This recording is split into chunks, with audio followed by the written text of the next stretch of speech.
జై శ్రీరామ్. కాశీకి వెళ్ళాలి అనుకున్నవాళ్ళు, మన పెద్దవాళ్ళు అంతకు పూర్వం ముసలితనంలో వెళ్తారు కాశీకి అంటారు. కానీ అది కరెక్ట్ కాదు. కాశీకి వెళ్ళాలంటే భార్యాభర్తలు మంచి వయసులోనే వెళ్ళాలి. బిడ్డలతో సహా తీసుకొని వెళ్ళాలి. కాలినడక చాలా ఉంటుంది. కాలినడక చాలా ఉంటుంది.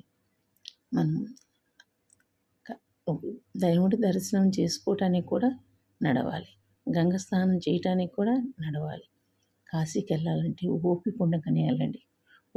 ఓపిక తగ్గిపోయిన తర్వాత ఎవ్వరూ వెళ్ళలేరు. వెళ్ళినా భగవంతుని చూడలేరు, గంగా స్నానం చేయలేరు. అందుకని పూర్వకాలంలా కాదు, కాశీకి వెళ్ళండి. 50 సంవత్సరాలు వచ్చేసరికి కాశీ, రామేశ్వరం పుణ్యక్షేత్రాలన్నీ చూడండి, పుణ్యం చేసుకోండి. ఎంత పుణ్యం ఉంటుందండి ఆ పుణ్యక్షేత్రాలు చూసి. చూసి వచ్చామన్న ఆనందం చాలా ఉంటుంది. మన కుటుంబంతో వెళ్ళి కాశీ, రామేశ్వరం, కాశీ వెళ్ళొచ్చిన తర్వాత రామేశ్వరం వెళ్ళి రావాలి. ఎన్ని చూడాలి. ఓపిక ఉన్నప్పుడే చూడాలి. ఓపిక తగ్గిన తర్వాత ఏమి చూడలేము. వెళ్ళటానికి డబ్బులు అయిపోతాయి అనుకుంటాం. డబ్బులు ఉన్నప్పుడు మనం వెళ్ళలేము.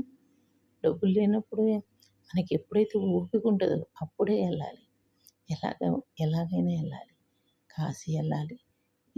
వెళ్ళి ఆ మహాదేవుని దర్శనం చేసుకోవాలి. ఆయన దర్శనం చేసుకోవాలన్నా, ఆ క్యూలో ఉండాలన్నా శక్తి, ఓపిక ఉండాలి. అవి భగవంతుడు ఇస్తారు అంటారు. కానీ అది మన ప్రయత్నం, మన ఆరోగ్యం, మన ప్రయత్నం. పూర్వకాలంలా కాదు. ఇంతకుముందు కాశీ యాత్రకి వెళ్ళేవాళ్ళు, అక్కడే ఉండేవాళ్ళు. అక్కడికి వెళ్తున్నామని చెప్పి వెళ్ళేవాళ్ళు. కానీ ఇప్పుడు మన కుటుంబంతో, మన పిల్లలతో, అందరితో కలిసి కాశీ యాత్రకి ఎక్కడికి వెళ్ళినా ఓపికతో ఉన్నప్పుడు వెళ్ళాలి. ఓపిక తగ్గిపోయిన తర్వాత ఎవ్వరు వెళ్ళలేరు. వెళ్ళినా చూడలేము. నేను ఇది చెప్తున్నాను, ప్రతి ఒక్కరు ఆలోచించండి. తప్పకుండా వెళ్ళి రావాలి. మనకు తెలిసి తెలియక ఏమైనా దోషాలున్నా, ఎవరినైనా మనసు కష్టపెట్టినా, ఎవరైనా బాధలు పడ్డా, ఇవన్నీ కూడా ఆ కాశీకి వెళ్ళి గంగలో స్నానం చేసి రండి. మనకు మోక్షం కలుస్తుంది. మన కర్మలు తొలగిపోతాయి. ఆ భగవంతుడు మన అనుగ్రహం ఉంటుంది. మన భర్తతో, మన బిడ్డలతో మనం చల్లగా ఉండాలి అంటే కాశీ యాత్ర తప్పకుండా చూడాల్సిందే. జై శ్రీ